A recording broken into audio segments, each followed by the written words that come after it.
I used to play piano growing up myself, so music is a big part of my life. I remember I would spend hours, sometimes days, just sitting at the piano learning new pieces. And by the time I was done, I would close the lid, slide the chair in, and as I began to walk away, I could hear my older brother from across the house shouting, "Boo, you fucking suck! Asshole, what's..." Oh my goodness.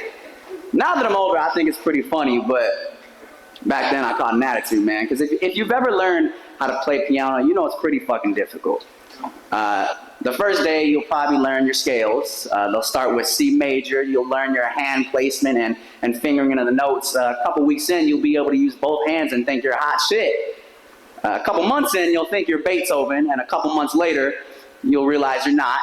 And eventually, you'll come across these terms known as consonant and dissonant notes. Consonant note is a note that we find to sound nice. Music is subjective, but objectively, we can agree that consonant notes sound pretty. They sound beautiful, like sunshines and rainbows and all that shit.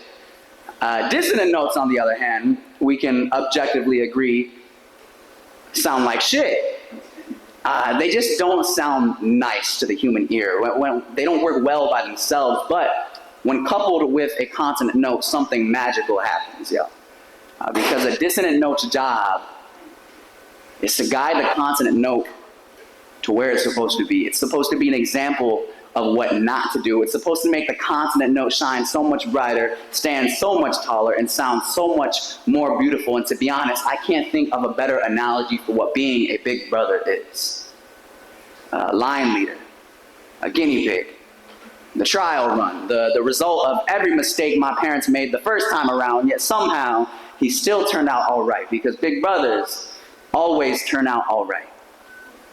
But they're not always right, even when they think they are.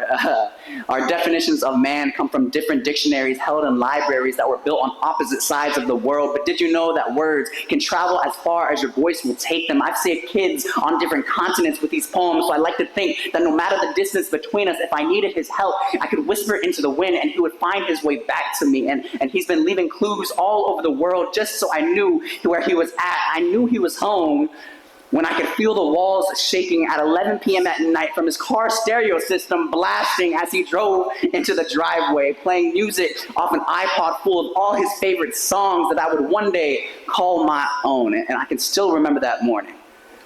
When I traded my Kids Bop CD for the keys to a car driven by Jay-Z, 50 Cent, and Soulja Boy. The lyrics made me feel like I could go toe-to-toe with Mike Tyson and not die, when in reality, I never learned how to fight. But I learned at an early age that saying, "I'm gonna call my big brother," was just as staggering as a clean right hook. He watches anime, plays Pokemon, but has a face that says he don't give a fuck what happens to yours. But I promise he's a gentle soul. Most big brothers are. I've watched this world make monsters out of men from better means, so I'd like to think that he is more miracle than he is the mistakes he's made in the past. That he is more brother than he is blood, because being a brother does not mean we share the same DNA. Being a brother means that if you lift up our shirts, our backs share the same scars from every time that life has tried to break us. It means that if you look at our hands, we share the same calluses from every casket we've had to hold together. It means don't fuck with us. It means don't fuck with us. It means don't fuck with us. It means that we've sat at the bottom of hell together, looked each other in the eyes, and still managed to say, these fires can't possibly compare to your hot-ass morning breath, because we're brothers. And that means even in tsunamis of trauma, we still find a way to make each other laugh. When I say he's my brother, I mean we watched our father die together. We listened to his last breaths over a phone, watched through a screen as a machine of a man turned into a man made of machines. It means that you don't know pain, and so you've watched your brother drown in a pool full of tears that you couldn't save him from. It means that that night I heard my brother cry. And it was a cry that came deep from the basement of his childhood, where his mind was shuffling through an iPod, searching for the audacity to hold his head up high, but he's steady pressing next song, next song, next song, next song, next song, failing to find one that could mend the fractures of his shattered spirit. And I wish that I could be the one to hand him a pair of headphones full of every word that he needed to hear, a song that told him to be strong, to be brave, to be here. But I doubt that he would ever find a tune that could overpower the orchestra that is his sorrow, because what good is a song against a symphony? What good is a hug to someone who has shown you the entire world?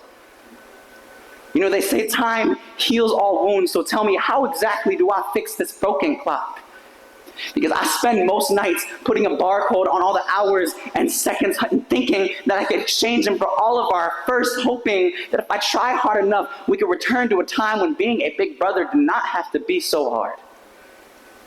When life wasn't constantly trying to separate our family, because fam, I love you. And I always will.